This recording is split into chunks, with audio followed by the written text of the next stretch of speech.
Students, today we'll discuss the first poem from a textbook, that is Beehive, and the first poem is Wind, हवा।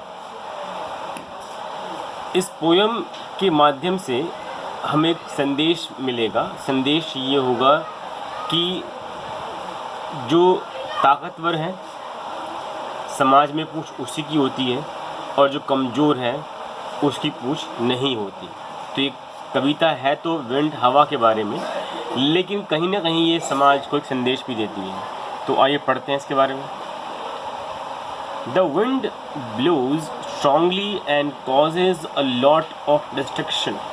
जो हवा है वो बहुत ही मजबूती के साथ बहता है और बहुत सारा विनाश का कारण बनता है, मीन्स बहुत सारा विनाश करता है।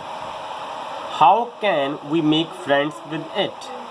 हम इसके साथ दोस्ती कैसे कर सकते हैं या फिर हम इसके दोस्त कैसे बन सकते हैं। अब मैं यहाँ पर विंड को ही फॉर्म में ले रहा हूँ, मतलब पुलिंग फॉर्म में ले रहा हूँ, न कि फेमिनिन फॉर्म में ले रहा हूँ। और जो स्त्रीलिंग में नहीं ले रहा हूँ, क्योंकि इसका कारण है इस कविता में पोइट ने विंड को ही कह के प्रोनाउंस किया है। यहाँ पे देखिए आखिरी में ही, इसलिए मैं भी यहाँ पर से ही की फॉर्म में ही ले रहा हूँ। So lines are wind come softly. हवा बड़े ही आराम से नरम रूप में पहले आती है।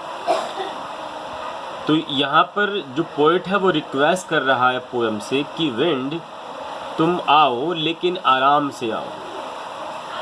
Don't break the shutters of the windows. इतनी तेज़ी से मत आओ कि खिड़कियों के जो पर्दे हैं, जो उनके किवाड़ हैं, उनको तोड़ दो आप, मतलब उनके शटर्स को मत तोड़ो। Don't scatter the papers. जो कागज़ रखे हैं घर में कहीं भी उसे फैलाओ मत। Don't throw down the books on the shelf. जो शेल्फ में, अलमारी में, जो रैक में किताबें रखी हैं हमारी, उन किताबों को गिराओ मत नीचे, उन्हें फेंको मत। देयर, वहाँ, लुक वॉट यू डिड। देखो वहाँ पे तुमने क्या किया। You through them all down. तुमने इन सब चीज़ों को नीचे गिरा दिया। You tore the pages of the books. तुम इतनी तेज़ी से आई कि तुमने किताबों के पन्नों को फाड़ दिया। You brought rain again. तुम फिर से बारिश को ले आए। You are very clever at poking fun at weaklings. तुम बहुत चतुर हो, बहुत चालाक हो, जो कमज़ोर हैं उनका मजाक बनाने में, उनका फन बनाने में, मेकिंग फन करने में।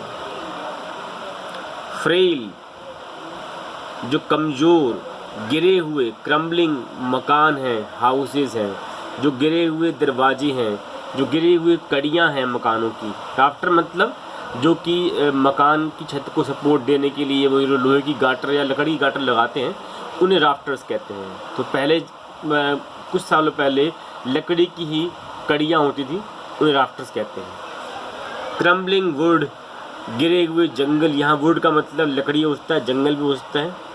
क्रम्बलिंग बॉडीज़, गिरे हुए धराशायी शरीर मनुष्यों के या पशुओं के। क्रम्बलिंग लाइव्स, और गिरे हुए जीवन, मीन्स जो लोग मर चुके हैं, तबाह हो चुके हैं, उनके जीवन। क्रम्बलिंग हार्ट्स, और टूटे हुए दिल। इन सब के बीच the wind got windows and crashes them all. हवा जो है वो बहुत ही तेज़ी के साथ लहराती हुई आती है, चक्कर लगाती हुई आती है और सब कुछ चूर चूर कर देती है। He won't do what you tell him. यह वह नहीं करता है, नहीं करेगा जो आप इससे कहते हो।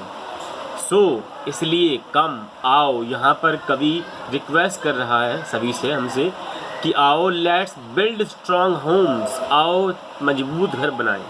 Let's join the doors firmly. आओ दरवाज़ों को जोर से, ताकत के साथ जोड़ें, बंद करें। Practise to form the body. शरीर को ताकतवर, अडिग बनाने का अभ्यास करें। Make the heart steadfast. और दिल को भी काफ़ी दृढ़ बनाए, हिम्मत वाला बनाए। डू दिस, ये करो, and the wind will be friends with us, तो जो हवा है वो भी हमारे साथ मित्र बन जाएगा। The wind blows out weak fires, ये मानी हुई बात है कि जो हवा होती है वो कमज़ोर आग को बुझा देती है। अगर आप मोमबत्ती जलाओगे, अगर आप दिए जलाओगे तो दिए को, मोमबत्ती की उस अग्नि को, उस ज्वाला को हवा बुझा देगी। He makes strong fires roar and flourish, लेकिन ध्यान दिए जंगल में जब आग लगती है तो उस आग को हवा और फैलाती है, भड़काती है, फ्लोरिश करती है वो, और उस आग को दहाड़ने में सहायता करती है या करता है। His friendship is good, उसकी मित्रता अच्छी है। We praise him every day, हम उसकी हर दिन तारीफ, उसकी प्रशंसा करते हैं। ये जो पोएम है ये ओरिजिनली तमिल लैंग्वेज में थी, जिसको सुब्रमण्या भारती ने लिखा था, लेकिन इसको तमिल से इंग्लिश में ट्रांसलेट किया है A.K. रामानुजन ने। तो यहाँ हमारी ये पोएम पूरी होती है। धन्यवाद।